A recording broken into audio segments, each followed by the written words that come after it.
Morning, doctor. Good morning.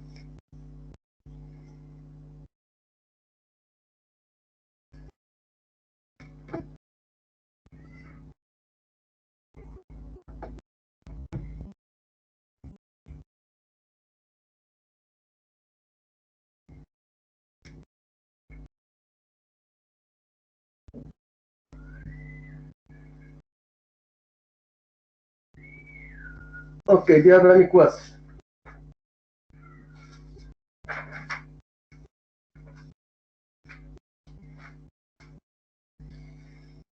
Do you have any question before we start? No, doctor, everything is clear. Thank you. Okay, last time. Okay. Okay, last time we discussed the rhetorical triangle. And I said the rhetorical triangle is made up of three interrelated components. These components are logos, ethos, and pathos, and I said they are related to each other. Logos stands for the logical proofs that the writer presents in his argument. Ethos refers to his authenticity, his reliability as an author, and I said his reliability comes from his knowledge, from his expertise, from his experience, from his field of study. And I said pathos means appealing to the emotions of the audience. So these are the three types of proof that a writer of an argument may draw on to convince the audience of his point of view. The rhetorical triangle approach can be applied to this poem, and the three elements of this triangle apply to the poem. So it is your duty to identify the logical proofs that you have in the poem, the appeal to the emotions of the audience, and the authenticity of the author. Okay. Last time I left the discussion off at the beginning of the poem, right? I said the title, do see it, Yes, doctor, right. decorum est, okay, thank you, is a parody of Horace's Odes. And I said it means it is sweet and honorable to die for your country, and it is parodic in that, i.e., in the sense that Wilfred Owen expresses a message that is completely different from the message that Horace expresses in his odes. So, according to Wilfred Owen, it is not honorable, it is not sweet to die for one's country. So that's why it is a parody of Horace's odes. So, and a parody is a text that imitates another text. And I mentioned this last time. A parody is a text that imitates another text. So in this case, the new text is a parody of another text. So when we have a parody, it means that there is a contrast between the first text, which is parodied, and the new text. So this is the main purpose of using parody in literature. Okay, then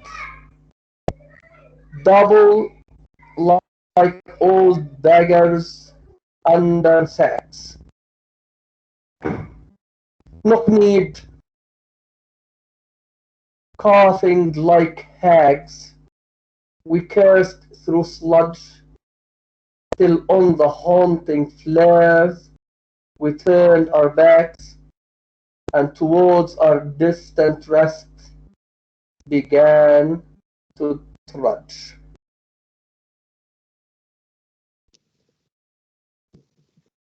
Okay, first of all, I want to say that Wilfred Owen himself enlisted in the army during World War I. Therefore, he has first-hand experience of war. The second thing that I want to say is that having been a soldier, Wilfred Owen presents an authentic vision of war. Okay? So he is spontaneous. He is not forging a certain description of war. So he is describing what he has come across. That's why the rhythm, at least of the first stanza, is iambic. If you scan the lines, you will realize that the lines scan on the iambic meter. Okay? Bent double, like old beggars, under sacks. Weak, strong, weak, strong. This is the iambic foot. The iambic foot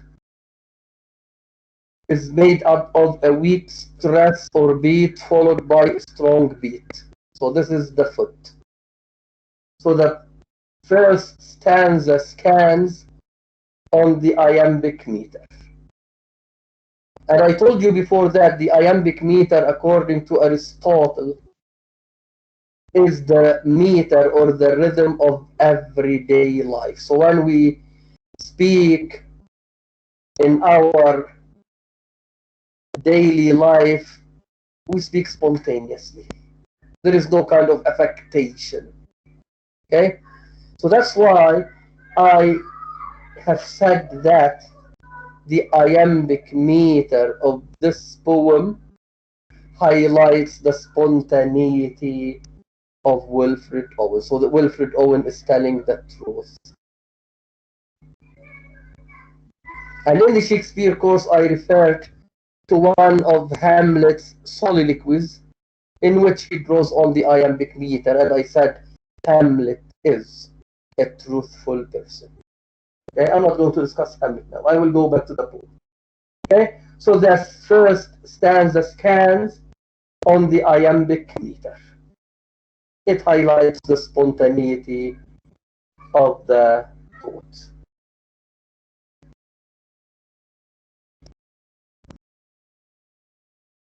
Bent double, like old beggars under sacks, knock-kneed, coughing like hags, we cursed through sludge. Okay, here we have concrete images. The poet describes the soldiers using concrete images. They are bent double like old beggars under sacks. They are knock-kneed. They are coughing like hags. They are cursing through sludge.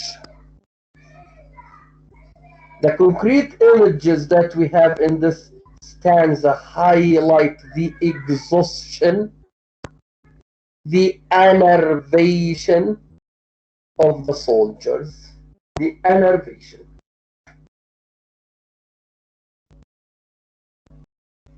Enervation, E-N-E-R-V-A-T-I-O-N. Enervation means highly exhausted. So the soldiers are highly exhausted. They are weak. They are not strong heroes facing the enemies. Okay? So there is a contrast here between the weak soldiers who are cowards running away from the battlefield, and the classical heroes of war. That's why last session I said Wilfred Owen subverts the classical view of war. Okay? So this war is waged by weak, enervated, diseased, sick soldiers who are running away from the battle. So they are cowards. They are not facing the enemy. That's why he says, till on the haunting flares we turned our backs, and towards our distant rest began to trudge. They are running from the battlefield. They are retreating. And they are cursing through sludge.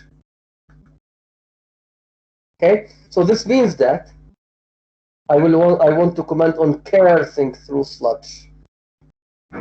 This reminds me of Freud. Okay, Freud talks about tongue slips. Freud maintains that man expresses his suppressed needs through tongue slips. Okay? Man expresses what he cannot achieve through talking. Okay? So that's why Freud identifies writers with daydreamers. Yes. A daydreamer is a person who cannot achieve anything. He dreams only. And according to Freud, the poet or the writer expresses the needs and the aspirations that he cannot satisfy in reality. So that's why he associates writers with daydreamers. Now here the soldiers cannot engage in action. They cannot face the enemy. That's why they curse through sludge. So they could be cursing their lot, i.e. their fate. They could be cursing the war. They could be cursing the enemy. So because they cannot face the enemy, they cannot engage in action, they engage in cursing maybe themselves, maybe war, maybe the enemy. And they curse through sludge, i.e. they are walking in mud. So there is nothing glorious about war. There is nothing great about war. And the soldiers are not accomplishing a great deed. And towards their distant rest began to trudge. Trudge means to walk heavily. Okay, so the soldiers are leaving the battlefield. They walk heavily because they are extremely exhausted. Okay, now if we look at the rhyme scheme, we will have sacks rhyming with backs, sludge rhyming with trudge.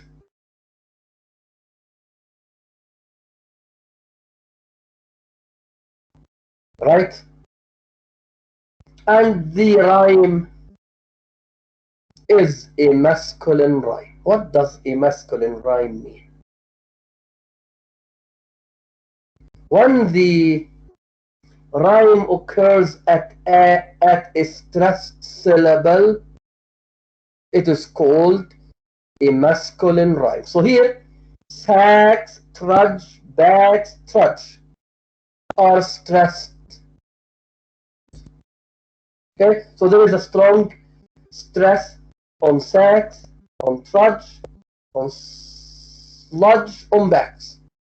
So that's why we call it a masculine rhyme. So a masculine rhyme is a rhyme that occurs at a stressed syllable.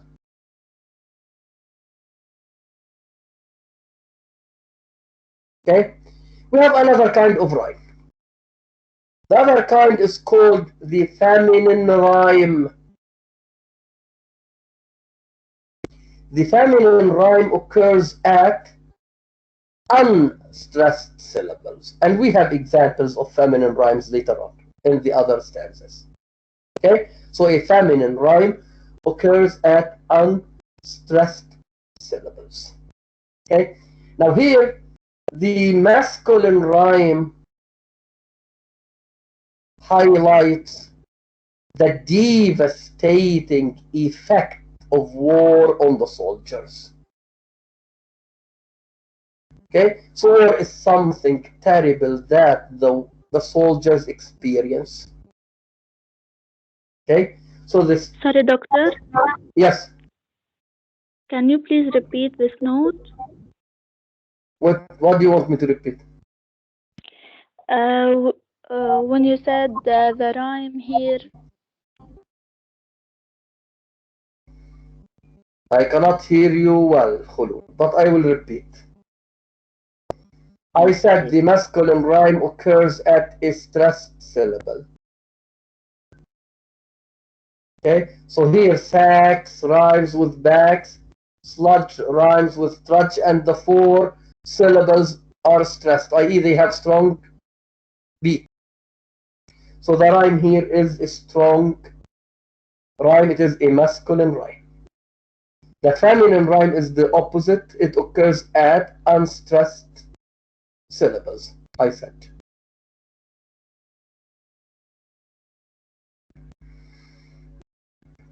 Okay, so here the masculine rhyme, okay, the masculine rhyme that we had in the first stanza highlights the devastating effect of war on the soldiers. The war is destroying them. The war is enervating them. The war is making them sick and tired and exhausted. So this is the enormity of war. Is it clear now? Yes, doctor, thank you. Yes. Okay. Men marched asleep.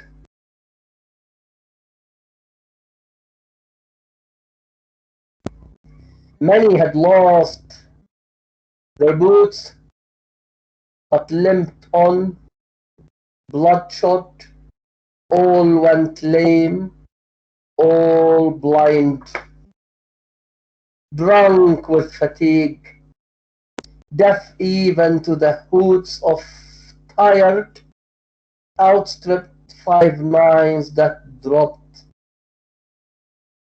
behind. Okay? So the stanza highlights the exhaustion, the fatigue of the soldiers. Okay? So they are asleep, they are bleeding, they are lame, they are blind, they cannot hear the bombs that fall behind them.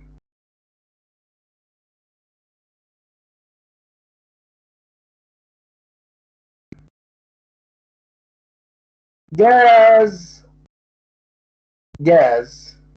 quick boys. They are attacked by gas bombs. So someone is telling them that they are attacked by gas bombs, they should run away. An ecstasy of fumbling. To fumble means to look for something with your fingers. With your fingers. An ecstasy of fumbling, fitting the clumsy helmets just in time, but someone still was yelling out and stumbling and floundering like a man in fire or lime, dim through the misty panes and thick green light, as under a green sea I saw him drowning. Okay, so one of the soldiers is shot, he's dying, he is floundering like a man in fire or lime. Okay, so he's dying like a fish. A fish flounders. So when you take a fish out of water, it flounders because it is about to die.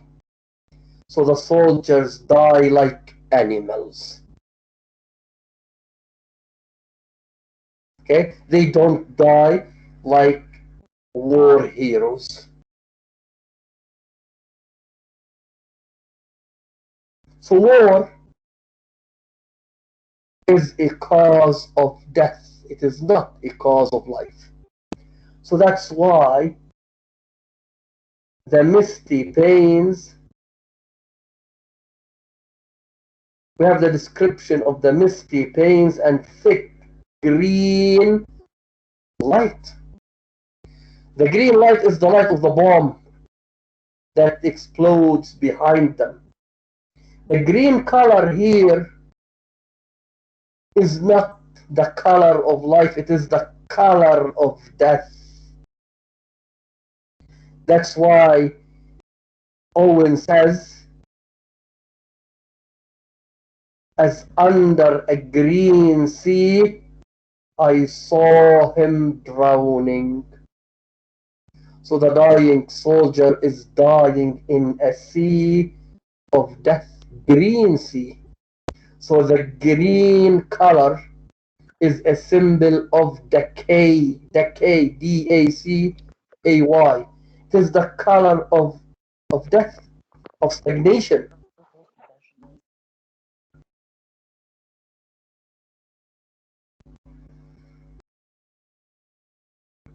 It is the color of stagnation.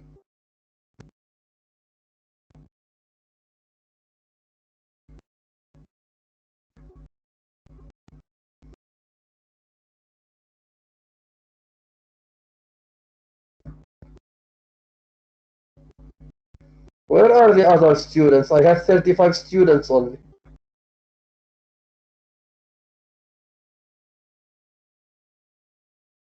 Maybe there is a problem with the internet because of the storm. Maybe. I'm going to send them the link. Maybe they are not able to join. Well, it's up to you. Yeah, some people were not able to join. Why they are not able to join? Do you know that some students sent me a request to add them to the course today? Where have they been all these days?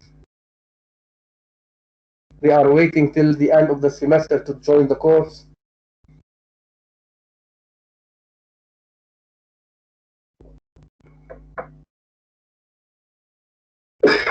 Okay. Okay, so here we have gas, quick boys.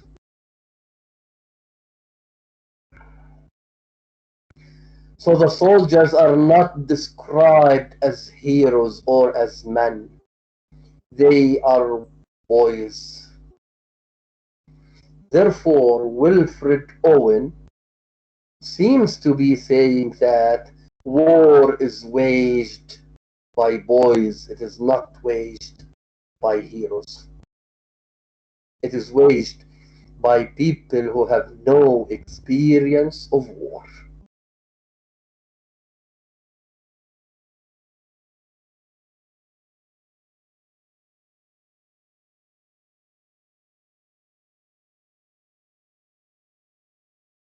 In all my dreams, okay, here we have examples of the feminine rhyme. Fumbling rhymes with stumbling and drowning. So this is a feminine rhyme. The rhyme occurs at an unstressed syllable. Okay, the feminine rhyme in this stanza highlights the exhaustion of the soldiers. It highlights their weakness.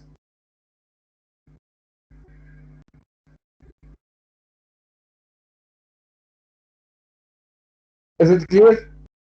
So the masculine rhyme in the first stanza highlights the enormity of war. The feminine rhyme in the third stanza highlights the exhaustion, the enervation, the weakness of the soldiers. In all my dreams, before my helpless sight, he plunges at me, guttering, choking, drowning. Okay? So the dying soldier has been flung into a wagon, but the speaker dreams of him. That's why he says, in all my dreams, before my helpless sight, he plunges at me, guttering, choking, drowning.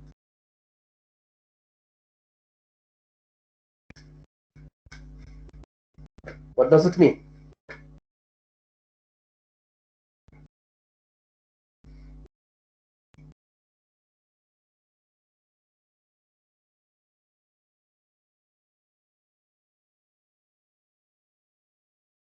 Okay, the first three stanzas portray the effect of war on the soldiers. It affects them physically, bodily. It exhausts them. It makes them sick. Okay? So Wilfred Owen, in this couplet, i.e. in all my dreams before my helpless sight, he plunges at me, guttering, choking, drowning. In this couplet, Wilfred Owen shows the psychological effect of war on the soldiers. Okay, so war has negative psychological effects on the soldiers. So the soldier doesn't have peaceful sleep. His sleep is interrupted by scenes of death and bloodshed. Okay, so war causes psychological disturbance to the soldiers.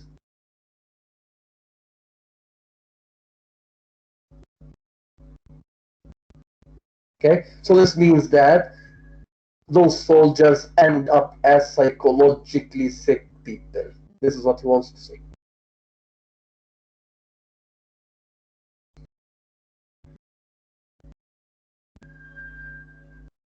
If in some smothering Sorry, dream, yes, go on. Doctor, please can you repeat the couplet? Yes, I said the couplet highlights the psychological effect of war on the soldiers. The soldiers do not have peaceful sleep. Their sleep is interrupted by scenes, by nightmares, if you want, by nightmares of death and bloodshed. So that's why the soldier has dreams of the dying soldier. Okay? In other words, war causes psychological disturbances to the soldiers. So it affects them negatively at the physical as well as at the psychological level. War affects the soldiers negatively at the physical as well as at the psychological level. Okay, so they end up psychologically disturbed.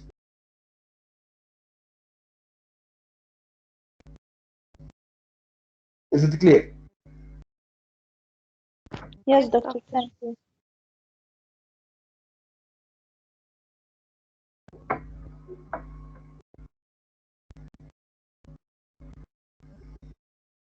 If in some smothering dreams you too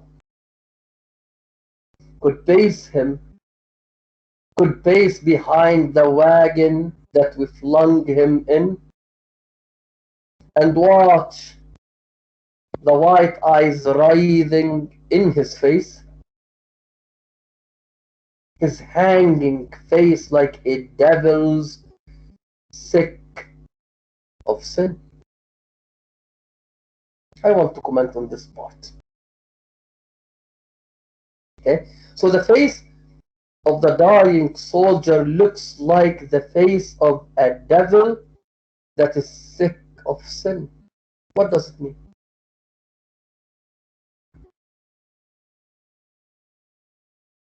Can you tell me? Can I, doctor? Okay, go on. Because in war he committed many sins like killing people. So as if while he is dying, he's repenting all his sins. He is like a devil. He knows that he did wrong things. Yes, but he's not repenting. So he means, or he wants to say that soldiers are sinners. This is it. They commit the sin of destroying human life on earth. And one of the 10 commandments maintains that don't kill. Okay? Don't kill is one of the 10 commandments that we have in the Old Testament. Okay? So soldiers in this case commit the sin of destroying human life. So they are sinners.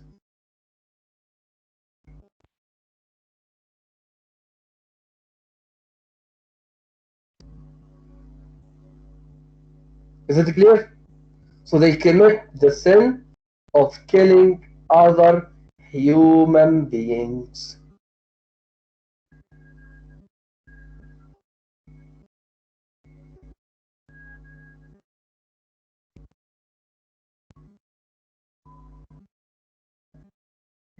If you could hear at every jolt the blood come gargling from the froth corrupted lungs, again here we have the imagery of blood that comes gargling from his froth corrupted lungs.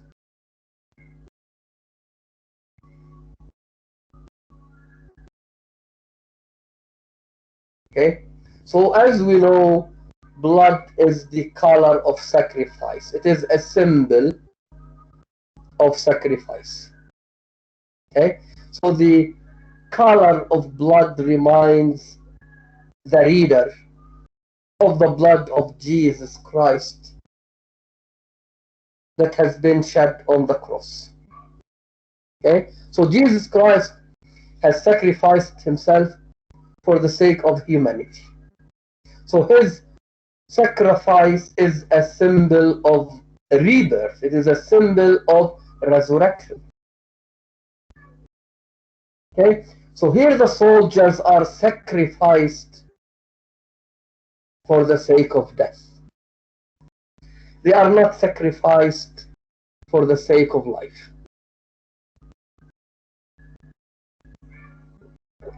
In other words, their death doesn't lead to a better life. So that's why his blood comes gargling from his froth corrupted lungs.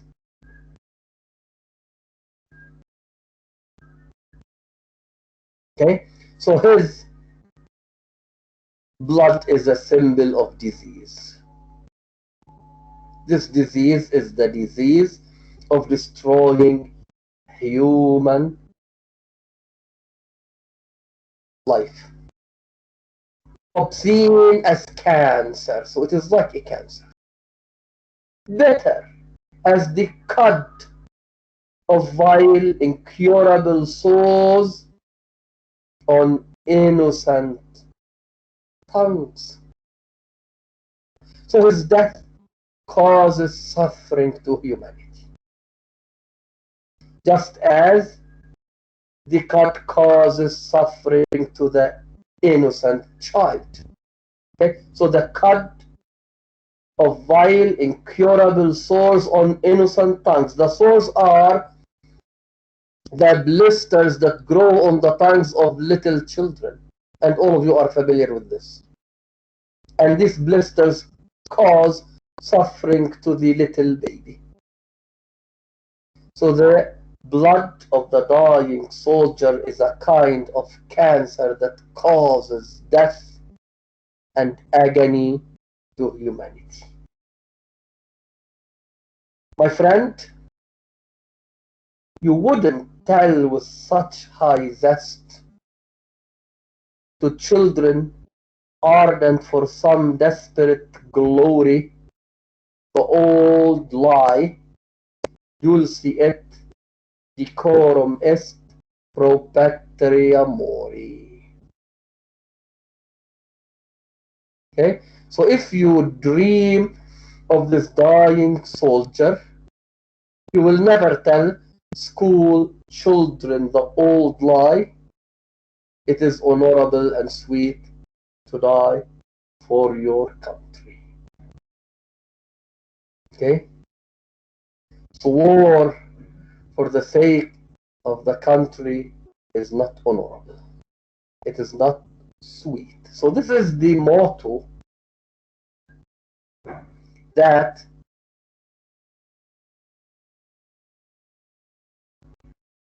the English imbibed schoolboys with during World War I.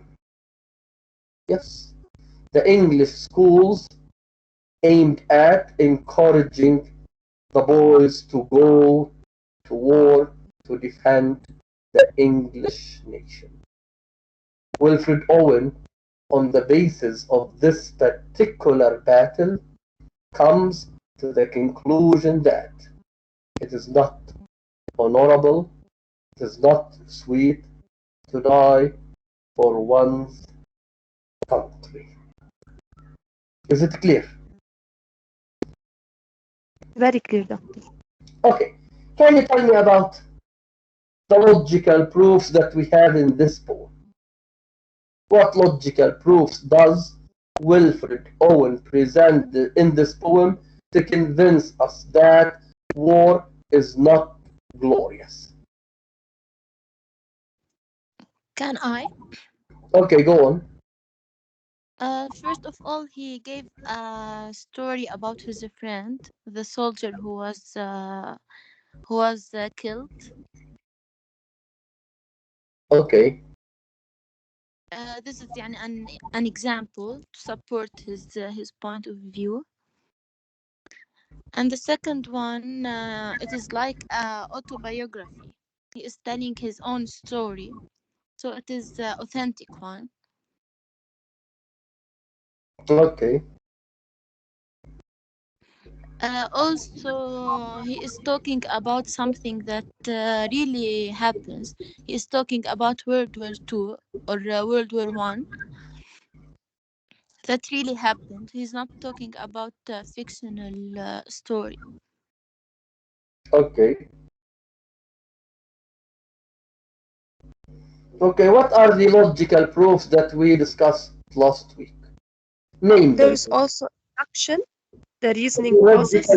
logical proofs that we discussed last week. What are they? You have to mention the name of each proof and apply to the poem. It is not enough to say that he is describing one of his friends who died. It is an autobiography, that's why it is authentic. You have to tell me what we call these proofs. Induction.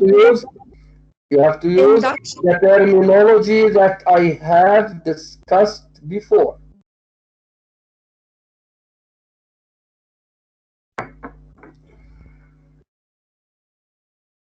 And he uses the pathos. What does he use? The pathos. We said Where? that they are divided into three parts. Logos that are related to example. He did the inductive method. He gives the story of his friend, which is a specific example, to say that war is destructive and it is not honorable. Yes. Plus, he uses the analogy because he refers to the poem that says that war is honorable and sweet, and he compares it to the reality that war is destructive. Okay. Can we say that he also compared the soldier to the devil? What? He compares the soldier to what? The devil?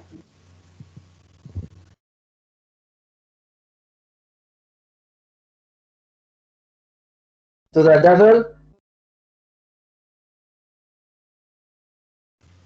Yes. Okay. And plus he uses the ethos, which is the authenticity of the writer, because he himself was a soldier and he was in that war. Yes. And the pathos, which provokes the we as readers, we sympathize with him, and he convinced us with the destructive causes of the war. Mm-hmm. And he uses facts. Yani, it is real that the enemies threw gases on the British soldiers. Okay. Who else? Yes, doctor. Can we say also there is an analogy where he compares the soldier to the boys, where they are not like a classical soldier to face the enemy. Yes, yes. In fact, the first stanza is based on analogy. The similes are similar to metaphors. Okay? So a simile creates a comparison between two objects. So the similes can be considered a kind of analogy in this poem. And the okay, yes. Also, we can say that when he describes the death of the soldier, how he was suffering like a fish out of water, he was erasing the empathy of the readers. Yes, here he appeals to the emotions of the audience. This is pathos.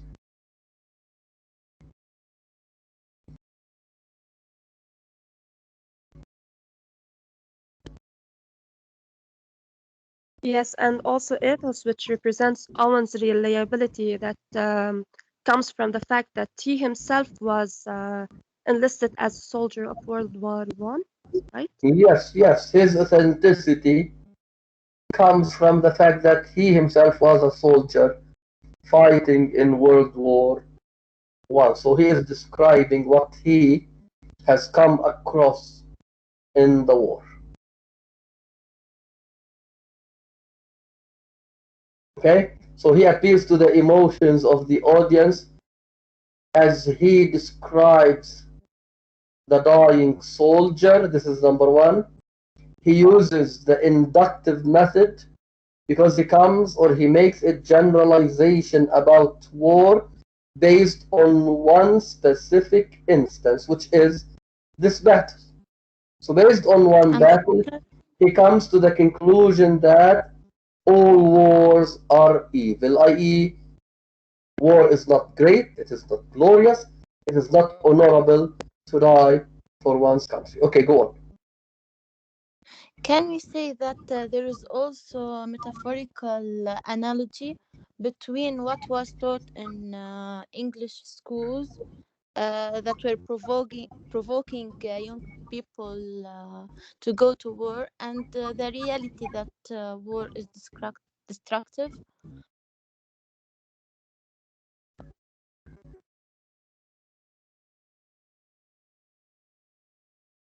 Here we don't have comparison, we have contrast. And analogy indicates a comparison.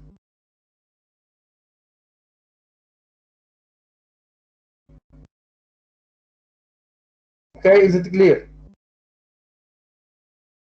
Yes, doctor. An analogy indicates a comparison. It doesn't indicate a contrast between two objects. So it is not an analogy.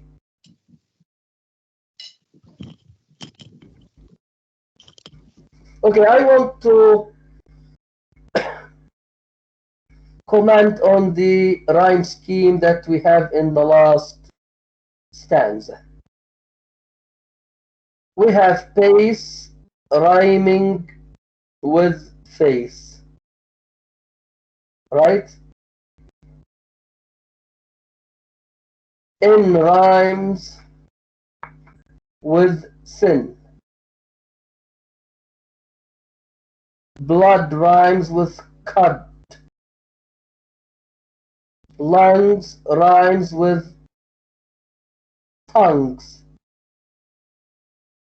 Zest rhymes with est. Glory rhymes with mori, right?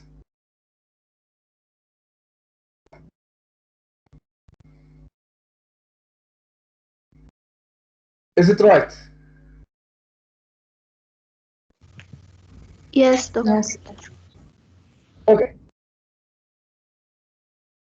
I want to introduce two types of rhyme that Roman Jakobson came up with.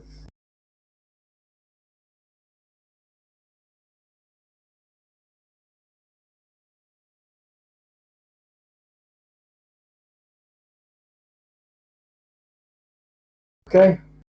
Roman Jakobson or Jacobson, we pronounce it yeah because he is a Russian critic. He is not English. So it is pronounced as yeah. The J is pronounced as yeah. Roman Jakobson discusses two types of rhyme. Grammatical rhyme and anti-grammatical rhyme.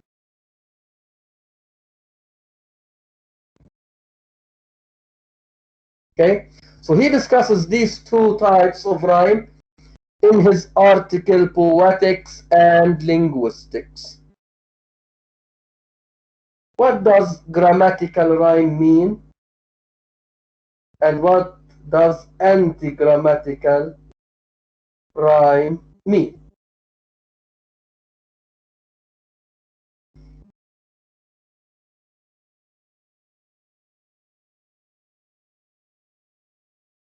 Anti-grammatical is spelled A-N-T-I. A-N-T-I dash grammatical. A grammatical rhyme occurs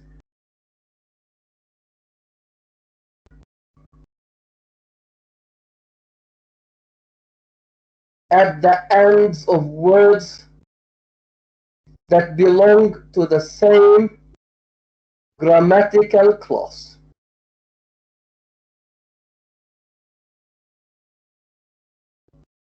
Okay? So if it occurs at words that are both verbs, we call it grammatical. This is the meaning of grammatical clause. You have studied class words in Introduction to Linguistics, right? You came across content words and function words.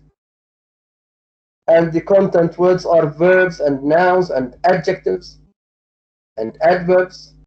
And function words are auxiliaries, modal auxiliaries, articles, conjunctions, and pronouns.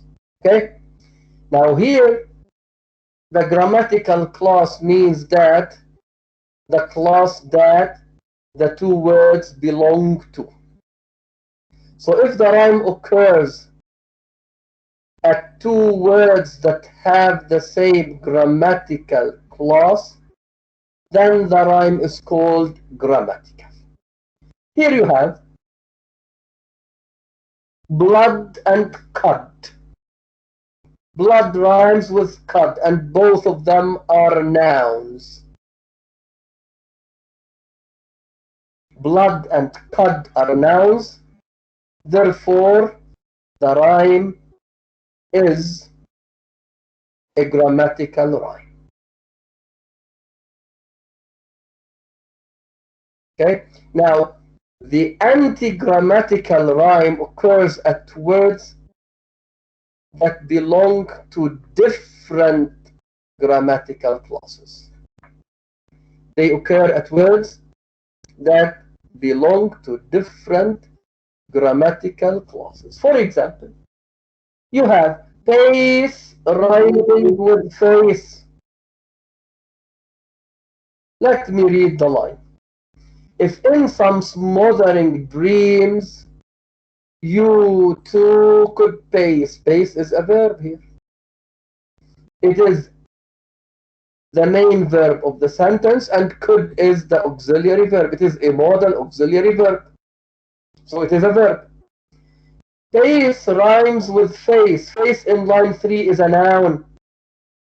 The poet says, and watch the white eyes writhing in his face.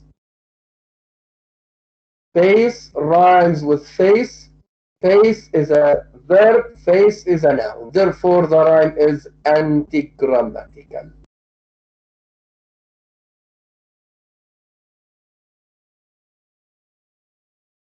In rhymes with sin. In is a preposition. Sin is a noun. Therefore, it is an anti-grammatical rhyme. Blood rhymes with cud. Both of them are nouns. It is therefore a grammatical rhyme. Lungs rhymes with tongues. Both of them are nouns. It is grammatical. Zest rhymes with est or est. Zest is a noun. Est is a verb. It is verb to be in Latin.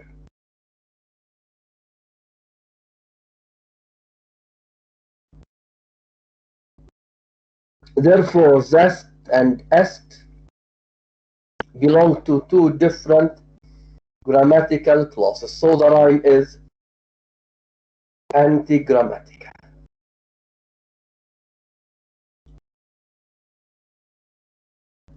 Glory rhymes with the mori. Glory is a noun. Mori is a verb. It is a Latin verb. Therefore, the rhyme is anti-grammatical. Is it clear? Yes, doctor. Yes, doctor, very clear.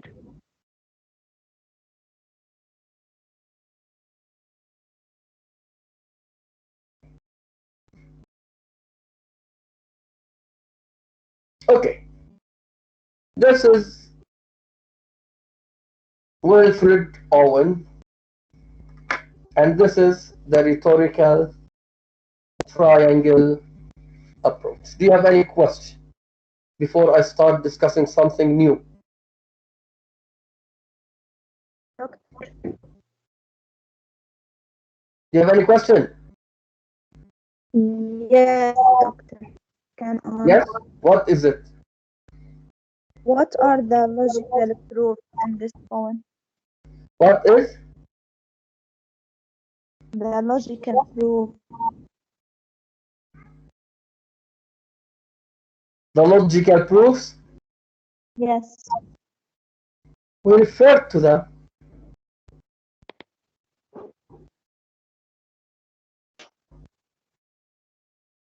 Okay. We said we have the inductive method. It is a logical proof. We said the similes are a kind of analogy. It is a logical proof.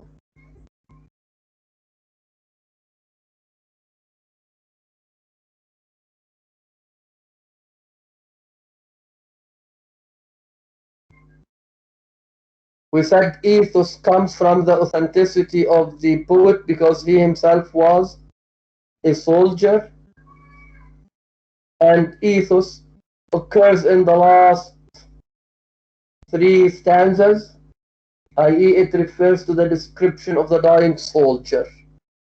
The dying soldier, his sufferings appeal to the emotions of the readers.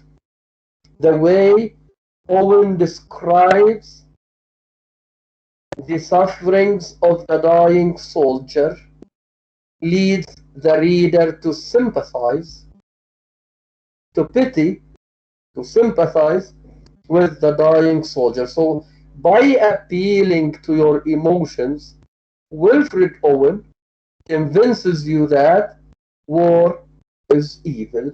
He convinces you that dulce et decorum est pro patria mori is an old lie. Yes, this is not the truth according to him. Okay, so according to Wilfred Owen, Horace in his odes doesn't tell us the truth about war. So that's why we will stop teaching our schoolboys this tag, i.e.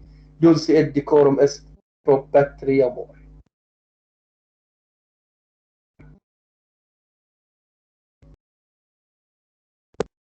Is it clear? Yes, doctor. Thank you. Okay. Okay, next time we will discuss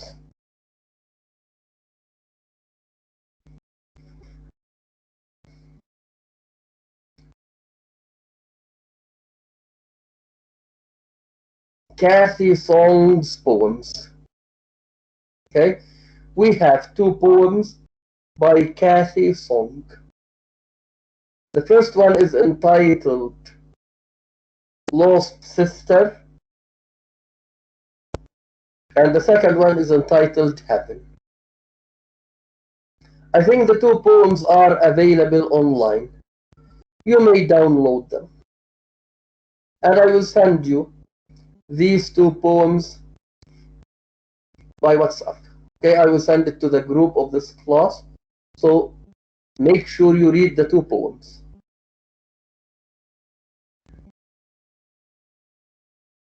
Okay, the 2 poems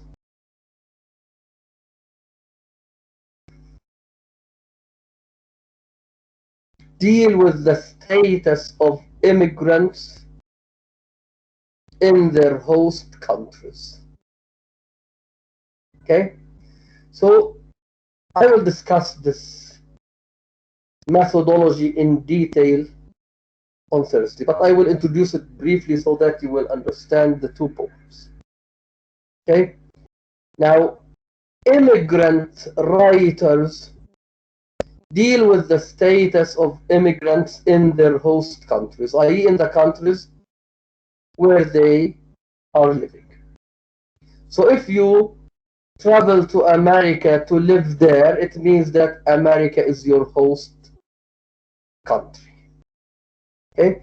So in these two poems, Cathy Song deals with the status of immigrants living in their host countries. Okay.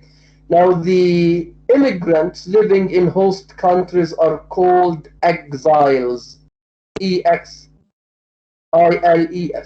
An exile who exiles himself from his society and resorts to another society where he expects to live happily. Okay? So the exile is a person who has been dislocated from his place of birth. Okay? So he leaves home. And home in this sense is something emotional. It's not only a physical place where you live. Home has emotional dimensions, cultural dimensions, intellectual dimensions, geographical dimensions, political dimensions, social dimensions. Okay, so the exile leaves this home, the symbol of belonging, and resorts to a foreign country. Now, in the foreign country, not all exiles feel at home living abroad. Not all of them feel that they are living as citizens of the host country. So that's why they feel that they are strangers, they are foreigners. And that's why they don't acquire the identity of the people of the host country. So if you are Lebanese and you go to America, you may not acquire the American citizenship. You may not acquire the American identity. You may feel that you are still a foreigner. That's why you may decide to come back to Lebanon. Okay? Now, in these two poems, Cathy Song deals with this theme. Okay? So read the two poems and try to come at what Cathy Song wants to say. By the way, Cathy Song is a Chinese American poetess. She is of a Chinese origin, but she was born in America. Her grandfather left for America. Her parents were born there, and she was born in America. So in this case, she is a third generation immigrant living in America. So take these points into consideration as you read Lost Sister and Heaven. Do you have any question? No, doctor. Are you sure? Yes, doctor. Everything is clear.